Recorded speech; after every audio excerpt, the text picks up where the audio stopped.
bakso itu. Padahal tadi saya ditelepon berulang kali sama staf sekretariat itu, Ustaz Pak Jalu, Pak Jalu. Dia rupanya takut saya melarikan diri. Sampai telepon lagi baru 5 kalau tenang, saya tidak mungkin melarikan diri ke Walak sama Gus Hafiz. Saya ulangi salamnya sekali lagi.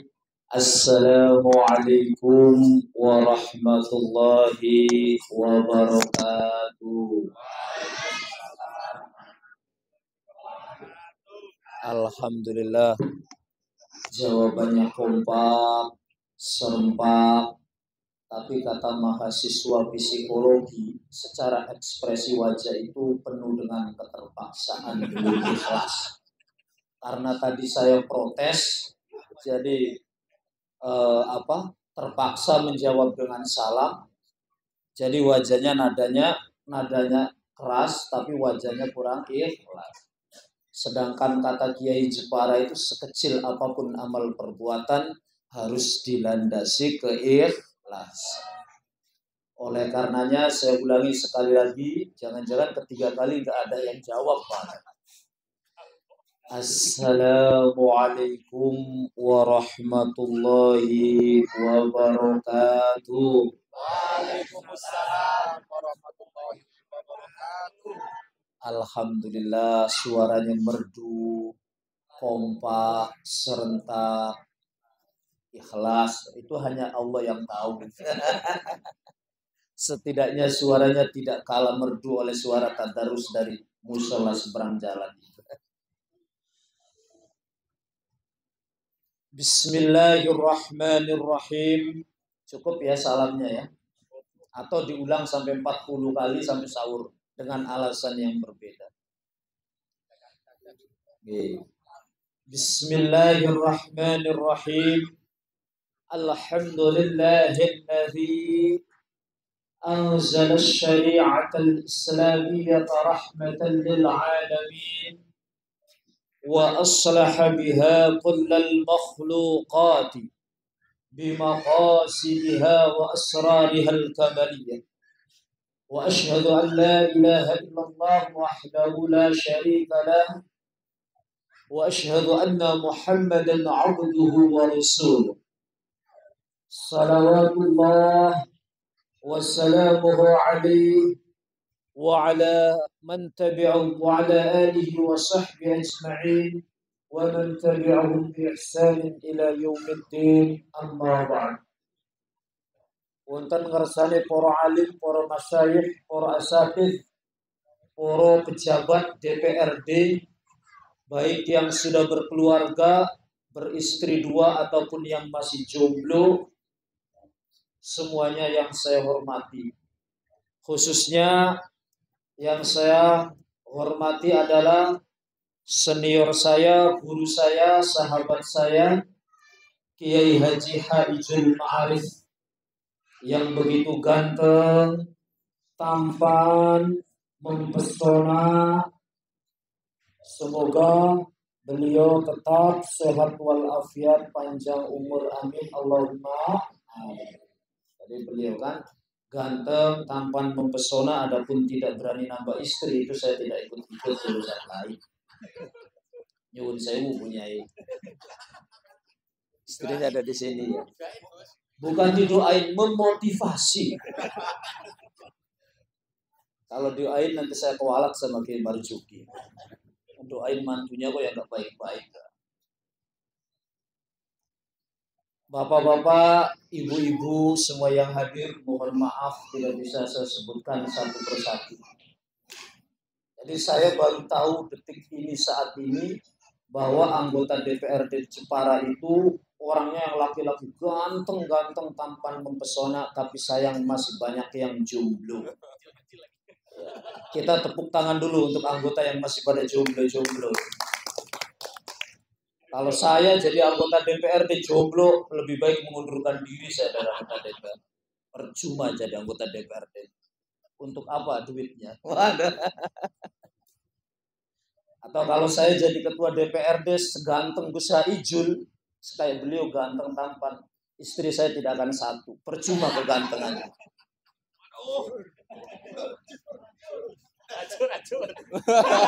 Waduh, repot, ngusir ini. Baru mulai sudah dikasih sangu suruh pulang. Waduh. Aduh. Maaf Bunyai. Soalnya beliau kalau Gus Izul kalau Idul Fitri sama istrinya pasti ke rumah saya. Nanti jangan-jangan Idul Fitri ini istrinya melarang jangan kesana nanti gak bagus itu. Bapak-bapak, ibu-ibu yang dirahmati Allah.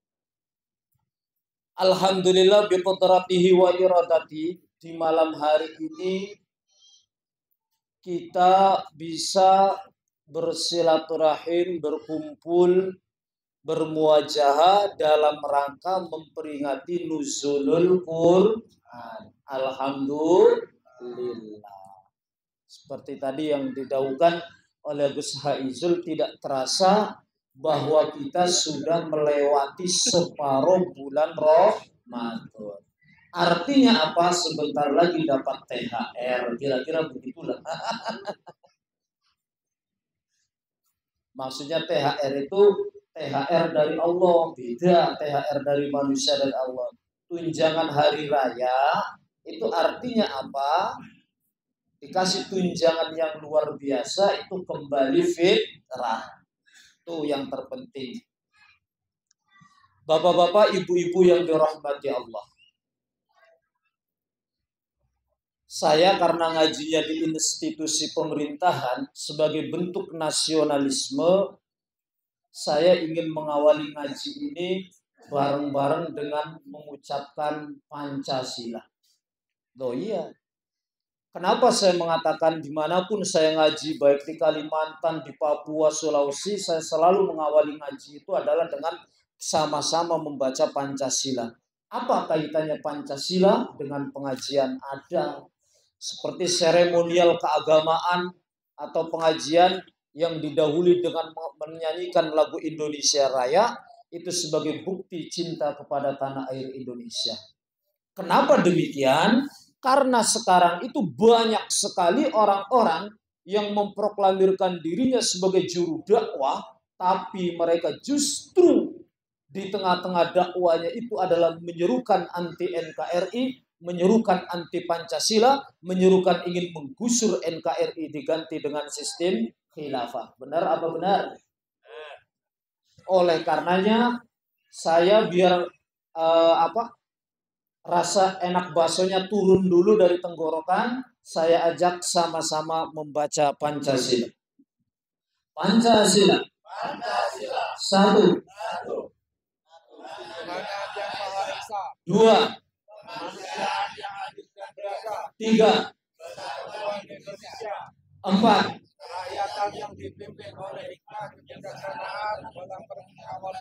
Lima.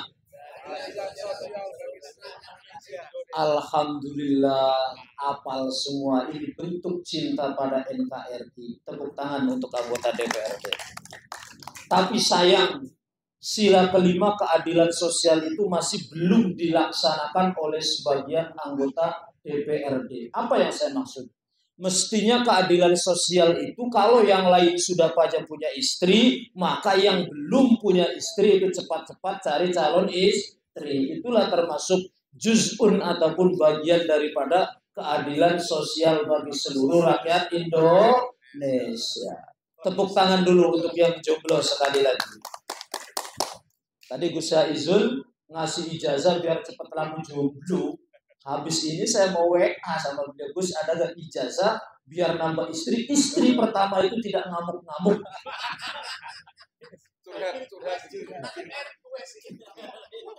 Bukan request, memberi inspirasi kepada bapak-bapak ini. Karena saya tahu dunia DPRD sebenarnya banyak yang ingin nambah istri tapi takut sama istri yang pertama. Bapak-bapak, ibu-ibu yang dirahmati Allah. Kita kembali dalam pembahasan nuzulul Quran. Melalui kesempatan ini, ada sebuah nilai filosofi daripada diturunkannya Al-Quran. Apa itu? Ini. Saya berpendapat seorang anggota DPRD itu semuanya harus kaya semua. Pejabat itu harus kaya. Kiai itu semuanya harus kaya. Setuju? Bu, pejabat harus kaya semua, setuju? Kiai harus kaya semua, setuju? Tokoh masyarakat harus kaya semua, setuju? Setuju. Yang tidak boleh itu adalah menjadikan jabatan untuk alat menumpuk kekayaan. DPRD punya unit usaha di luar kantor, sah, bagus, biar dia punya kemapanan ekonomi, punya kemajuan dalam bidang ekonomi untuk mensejahterakan masyarakatnya. Kiai punya unit usaha sehingga punya kemapanan ekonomi, bagus, sehingga untuk membangun bisa membantu para fakir miskin. Ini adalah landasannya, Bu. Kenapa demikian? Allah Subhanahu wa ta'ala memberi mukjizat kepada para nabi itu sesuai yang dibanggakan oleh umat waktu itu. Pertama, Nabi Isa. Kenapa Nabi Isa itu dikasih mukjizat yang mirip ilmu perdukunan, bisa menyembuhkan apapun penyakitnya? Bukan Ibu Ida Dayak yang lagi viral, bukan. Orang buta disentuh sama Nabi Isa langsung dan seterusnya. Orang penyakit apapun bisa disembuhkan sama Nabi Isa. Kenapa? Karena pada waktu itu umatnya Nabi Isa sangat membangga-banggakan ilmu perdukunan. Jadi bagaimana biar Nabi Isa disegani, Nabi Isa ditakuti oleh kaumnya, maka Nabi Isa dikasih mukjizat yang mirip ilmu perdukunan. Sehingga zamannya Nabi Isa seandainya ada pemuda, walaupun gagah ganteng, tampan mempesona kayak Gus Haijul, seandainya zaman itu tidak bisa ilmu perdukunan, itu susah nyari istri.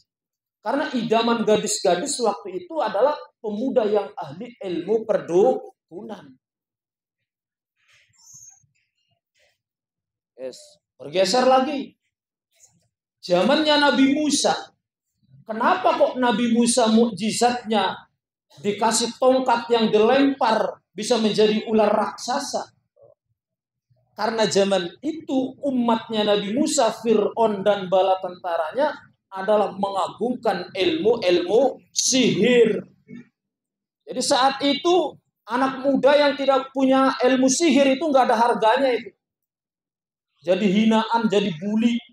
Di mata cewek deketin lah, ngapain lo deket-deket gue, lo kagak bisa sihir. Nah zaman segitu. Makanya Nabi Musa diberi mukjizat yang sekilas mirip seperti ilmu sihir. Oleh karenanya, nanti tadi kembalinya, kenapa seakan DPR harus kaya, kiai harus kaya. Begitu Nabi Muhammad diutus di tengah-tengah kaum jahiliyah, saat itu bangsa Arab sedang membangga-banggakan sastra. Makanya istilah ada sastra jahiliyah.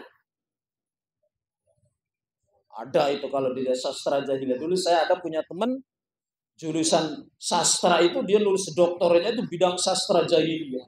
Jadi zaman itu orang jahiliyah itu sastranya top-top.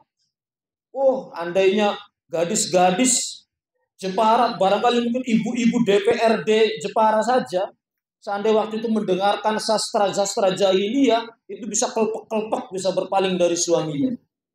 Saking dahsyatnya sastranya orang jahiliyah waktu itu. Oleh karenanya, salah satu mukjizat Nabi Muhammad waktu itu adalah diturunkanlah Al-Quran. Kenapa? Untuk mengalahkan semua sastra-sastranya orang jahiliyah waktu itu.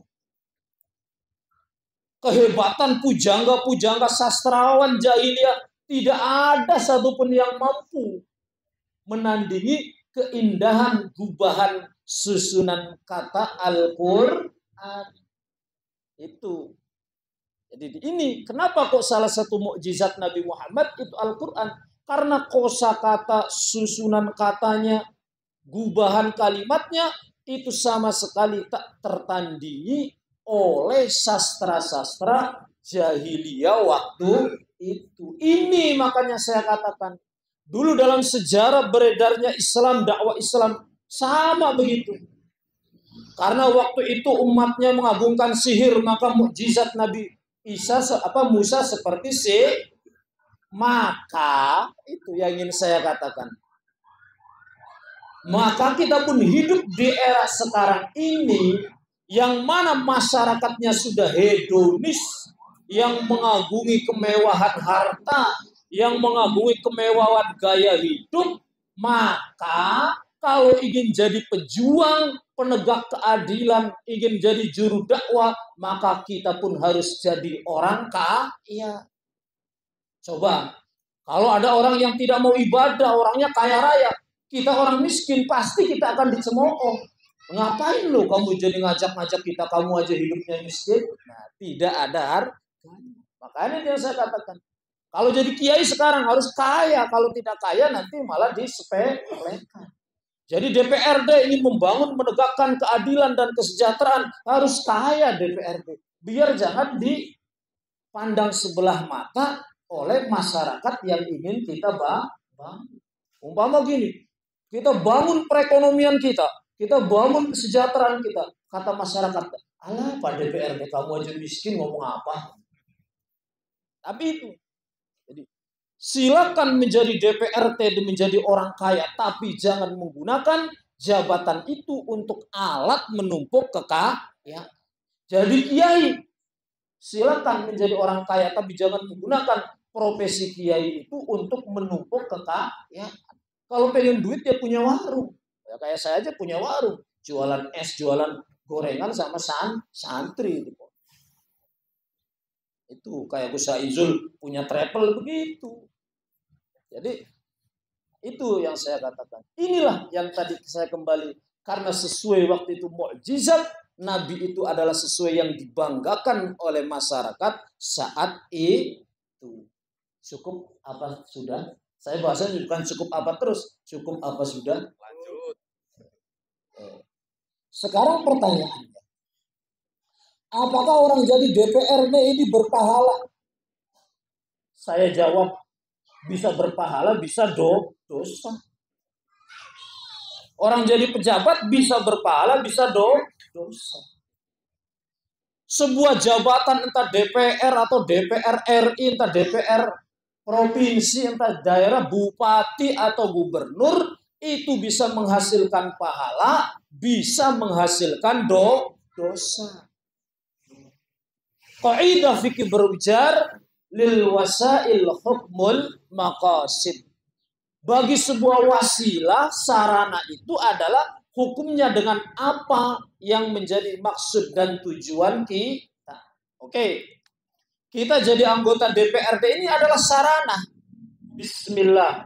Saya jadi anggota DPRD dengan niat ingin membantu, mensejahterakan, membangun kehidupan masyarakat Jepara lillahi ta'ala. Itulah yang berpahala.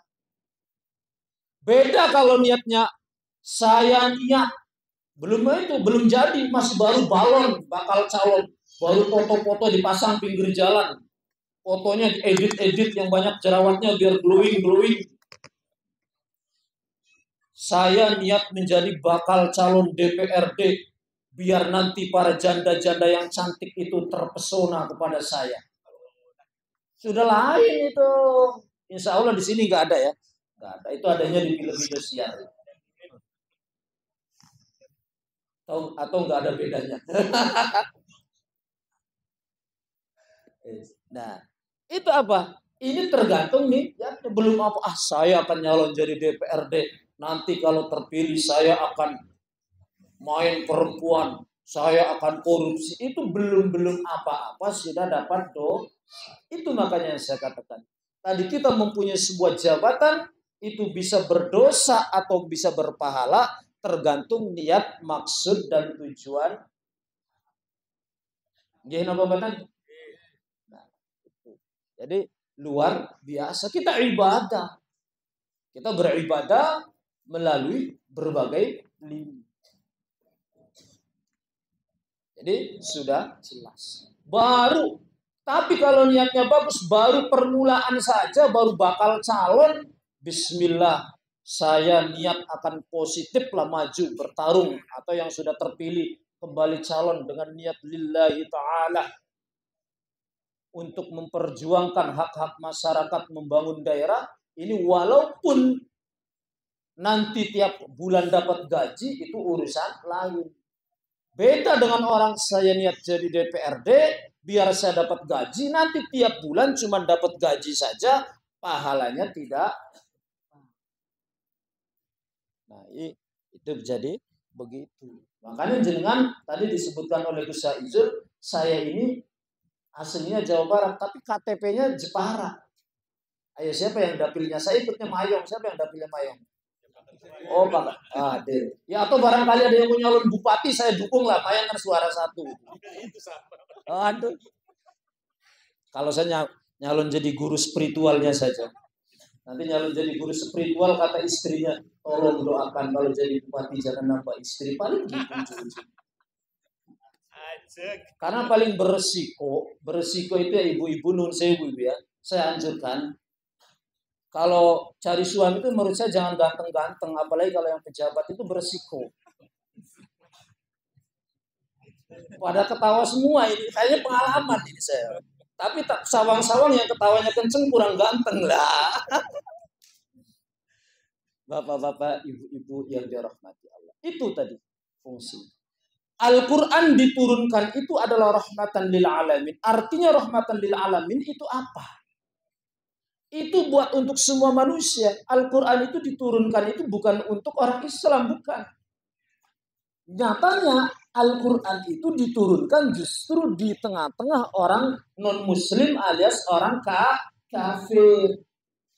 Menandakan apa? Al-Quran itu diturunkan untuk semua manusia. Maksudnya apa?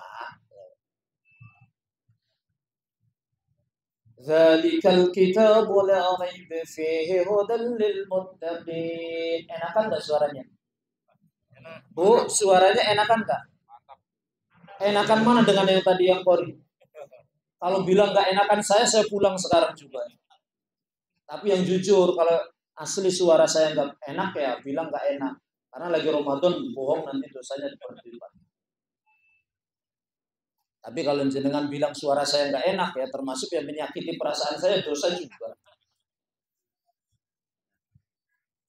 Al-Quran diturunkan itu adalah rahmat bagi semuanya. Ini yang perlu dipahami. Siapapun itu berhak mempelajari Al-Quran. Tetapi yang wajib mengamalkan anjuran Al-Quran itu adalah orang-orang yang sudah beriman. Makanya tidak benar orang non-muslim jangan buka Quran, ya bukan begitu. Bila perlu kenalkan Al-Quran itu kepada orang non-muslim, biar orang non-muslim itu adalah mengerti isi Al-Quran, kemudian menjadi tertarik. Bedanya, nah ini ada bedanya. Kalau orang belum non-muslim, kewajibannya untuk percaya dulu kepada Al-Quran, kepada Allah dan Rasulullah. Kalau kita yang sudah beriman, menjadikan Al-Quran ini sebagai pedoman hidup sehari-hari. Tuh, jadi makanya dalam konteks ibadah puasa Ramadan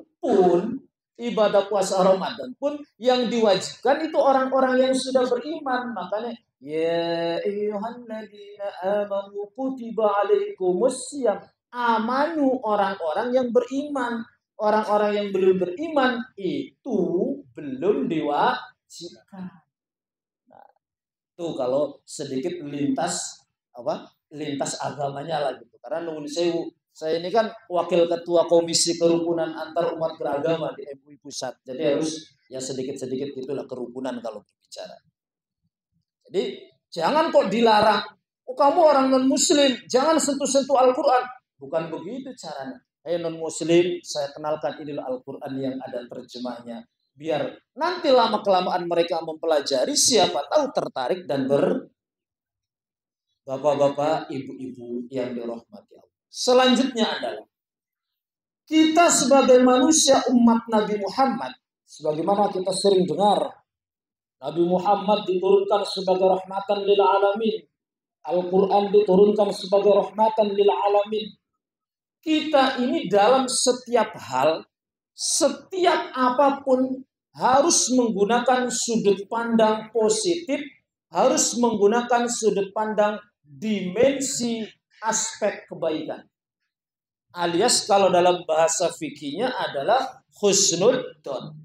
Kita jangan mudah menilai orang lain dari sisi jeleknya, tapi kita menilai orang lain dari sisi baik. Apa landasannya? Ini mumpung lagi bulan puasa. Ada sebuah hadis yang mungkin menurut kita ini sangat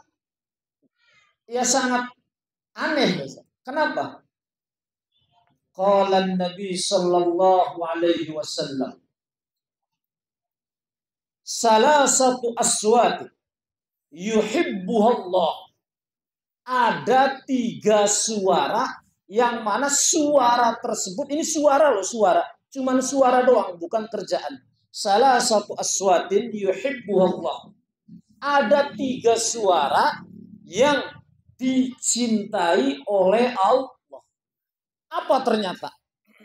3 suara itu pertama, sautud dek. Dek itu artinya apa? Kokok ayam jago. Coba. Setelah itu baru sautul ladzi yaqra'ul Qur'an. Nomor 2 loh jatuhnya, suaranya orang yang baca Al-Quran.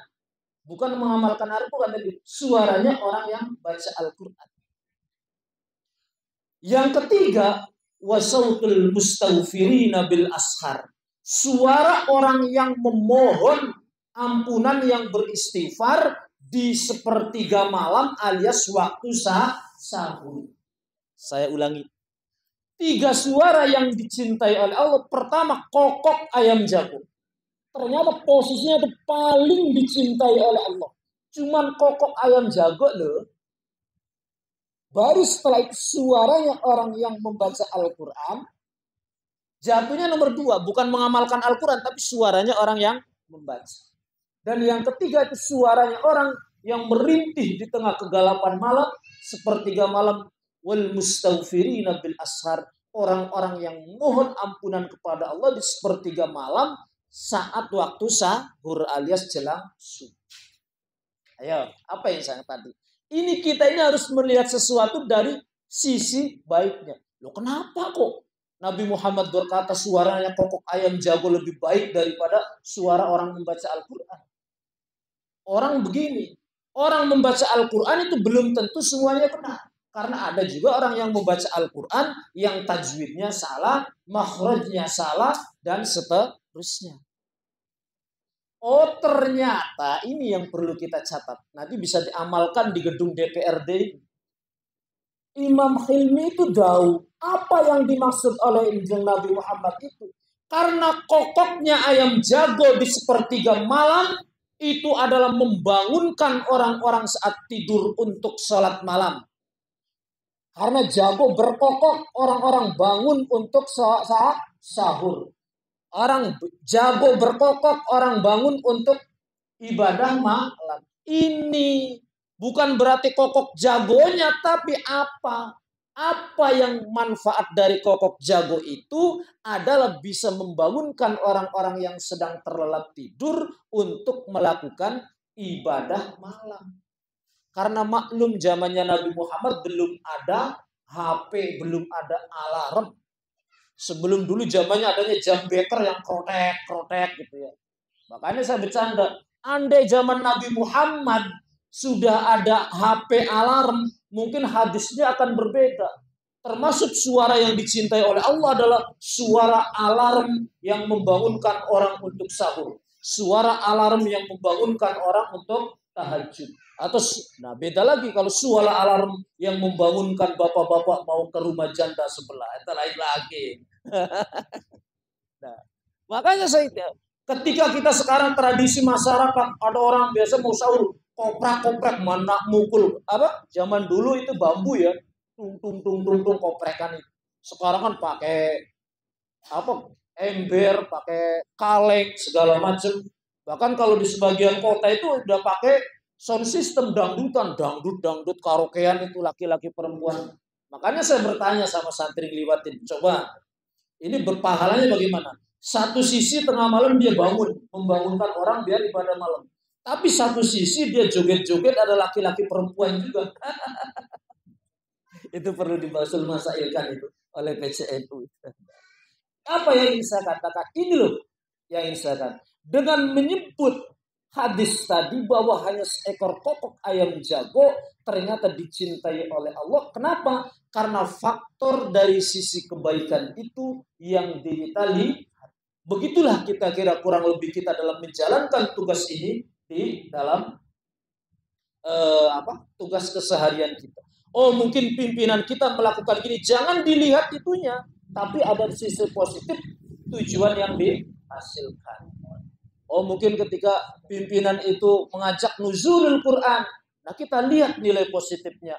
Oh, ternyata biar kita ini menjadi orang yang bertakwa. Tadi Gus Haiz menyebutkan anggota DPRD 50 Gus ya. Di belakang kita ini musola ya. Nah, anggotanya 50 tapi saya lihat-lihat musolanya ini kecil. Pertanyaannya, kira-kira kalau semua berjamaah ini muat tidak? Atau jangan-jangan yang jamaah cuma seperempat? Enggak, ahli ibadah. Atau di dalam ada lagi musola? Oh, yang muat ini, muat. Saya percaya semuanya ahli ibadah. Ini kan wajah-wajah ahli ibadah semua. Ya, termasuk ibadah itu kan menyantuni janda-janda yang cantik-cantik itu kan ibadah. Ya maksudnya janda cantik yang punya anak yatim. Jangan seudon dulu, baru tak bilangin. Nah itu termasuk ketika ada anggota DPRD kok menyantuni janda cantik, jangan seudon dulu. Oh ternyata yang disantuni itu adalah anak yatimnya. Begitu ibunya kalau ketua DPRD menyantuni janda cantik jangan cemburu dulu. Oh ternyata yang disantuni itu adalah anak yatimnya. Bukan melindungi beliau, bukan. Cuma lagi mengajari legowo. Nah itu. Jadi betapa Allah Subhanahu wa Ta'ala itu jadi melihat kita itu dalam mengajak kita untuk melihat sesuatu itu dari sisi kebaikannya. Saya kira cukup sekian. Kurang lebihnya mohon maaf. Cukup ya Gus ya? Ya cukup. Soalnya bapak-bapak kan sibuk dengan masing-masing. Ini rumahnya dalam Jepara semua atau ada yang keluar Jepara? Alhamdulillah. Jadi saya baru pertama ini kenalan sore. Ini jadi kalau ketemu di jalan ini anggota DPR semua. Yang ini juga nih, yang baju merah merah. Wah ini saya doakan kamu jadi sekda nanti minimal. Doa malam Ramadan itu cespeng loh. Masih jomblo apa udah nikah? Jomblo. Saya doakan kamu dapat istri yang cantik, solihah, hafal Quran. Pengennya anaknya kiai apa anaknya pejabat? Oh kiai yang pejabat berarti kayak Kiai Marzuki ada mertuanya. Yang kiai yang pejabat katanya. Saya kira cukup sekian. Terakhir saya katakan, marilah kita satu ambil titik poin itu. Kita itu yang terbaik adalah sedikit demi sedikit mengamalkan apa yang dijadikan oleh ajaran Al-Quran. Kita sering setiap Jumat mendengarkan wasiat bertakwa. Sebenarnya sederhana. Takwa itu sederhana. Ketika tadi saya mengutip ayat Al-Quran yang masih awal surat Baqarah, "Dzalikal kitabu la raiba fihi hudal lil muttaqin." Al-Quran itu tidak ada kemang-mangan di dalamnya, pedoman bagi orang yang bertakwa. Ini yang ingin saya katakan. Jadi kita menjadikan dulu Al-Quran itu sebagai pedoman hidup. Nanti setelah menjadikan Al-Quran sebagai pedoman hidup, entah itu baik dalam pekerjaan, profesi, ataupun interaksi rumah tangga dan lingkungan sosial. Kalau kita menjadikan Al-Quran sebagai pedoman kita, baru nanti kita akan bergelar menjadi orang yang takwa. Bukan bertakwa dulu kemudian berpegang kepada Al-Quran. Bukan. Sama ibaratnya. Kita itu dilantik dulu jadi DPRD baru kemudian bergelar DPRD. Cukup sederhana. Bagaimana kita menjadi orang bertakwa? Cukup sederhana. Kita menjauhi semua larangan Allah. Kita menjalankan semua perintah Allah, titik. Dengan tadi prinsip kita menjadi seorang anggota DPRD dengan dilandasi dengan niat ibadah kepada Allah, niat mengabdi kepada masyarakat, niat turut serta membangun bangsa dan negara dalam waktu yang bersamaan, kita menjauhi semua larangan Allah, kita menjalankan perintah Allah, itu insya Allah sayakun minal muttaqin, maka kita akan menjadi golongan orang-orang yang bertakwa. Saya kira cukup sekian. Saya sungguh ini sebuah kehormatan bagi saya bisa diajak silaturahmi di sini. Karena kalau ya Idul Fitri kan nggak pernah ke rumah saya, jadi saya mengucapkan sekarang aja selamat Hari Raya Idul Fitri. Mohon maaf lahir batin. Yang pertama ini.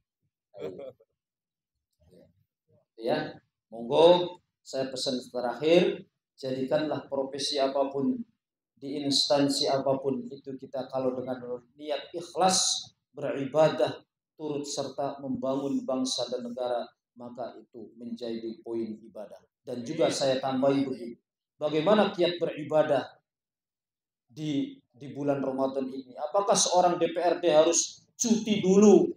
Wah, saya mau fokus ibadah Ramadan, saya cuti dulu. Tidak perlu. Saya seorang pegawai bank, apa saya harus cuti dulu dari bank untuk fokus ibadah Ramadan? Tidak perlu. Saya seorang dokter, apa saya harus cuti dulu dari pekerjaan profesi dokter? Tidak perlu. Saya seorang polisi, apa saya harus cuti dulu dari polisi untuk fokus ibadah Ramadan? Tidak perlu. Kenapa? Kita cukup di profesinya masing-masing, tapi tadi dengan satu poinnya. Bismillah, bulan Ramadan, saya berangkat ngantor untuk umpama pegawai bank. Saya berangkat ngantor di bank untuk melakukan kewajiban saya dari kantor, sekaligus saya niat ibadah mencari nafkah keluarga saya. Poin itu ibadah. Karena niatnya di dalam bulan Ramadan sama-sama mencari nafkah keluarganya, tapi di luar bulan Ramadan dengan di dalam bulan Ramadan itu berbeda. Makanya saya katakan kemarin waktu ngaji di mana, sebagai kantor, apa perlu saya cuti? Enggak perlu. Bapak jadi dokter justru mengobati orang sakit itu jauh lebih utama. Menjaga kesehatan orang untuk menyelamatkan orang itu termasuk ibadah yang luar biasa. Kalau Bapak cuti, saya cuti sekian hari demi fokus nanti menyambut Lailatul Qadar. Nah, pasien-pasiennya malah terlantar. Allah Ta'ala pun berfirman, la yukallifullahu nafsan illa wus'aha. Sesuai profesi kita masing-masing. Itu saja. Jadi cukup sekian, kurang lebihnya mohon maaf. Mari bulan Ramadan yang tinggal separuh ini sudah tanggal berapa, Gus? Malam 17. Nah, malam 17. Berarti berapa hari lagi? 13 hari. Itu kalau Ramadannya 30 hari. Kalau Ramadannya 29, 12 hari. Berarti tinggal tersisa 12 hari lagi. Maknanya bapak-bapak DPR sudah sibuk dengan dapilnya masing-masing. Nah, ini saya pesan juga sekaligus, nggak apa-apa. Termasuk ketika kita membagikan parcel Idul Fitri kepada dapil itu tadi kembali. Bisa dapat pahala dan sama sekali tidak dapat pahala. Bisa. Bahkan bisa dapat dosa, bisa. Saya bagi parcel di dapil saya, biar saya disanjung, dipuji oleh masyarakat sebagai anggota DPR. Ingin disanjung, dipuji oleh masyarakat, itu namanya sudah terjebak yang namanya riya atau pencitraan, sum'ah. Pengen meningkatkan elektabilitas. Tetapi, ada tetapinya. Saya membagi parcel di daerah dapil saya dengan niat membantu masyarakat. Sedekah Ramadan. Membantu fakir miskin. Lillahi ta'ala. Ganjaran dapat, elektabilitas naik. Alhamdulillah. Amin. Allahumma amin. Saya rasa cukup sekian. Jadi kesimpulannya apapun yang kita lakukan itu tergantung niat kita. Kurang lebihnya mohon maaf. Akhirul kalam. Wallahul muwafiq ila aqwamit thariq. Wassalamualaikum warahmatullahi wabarakatuh.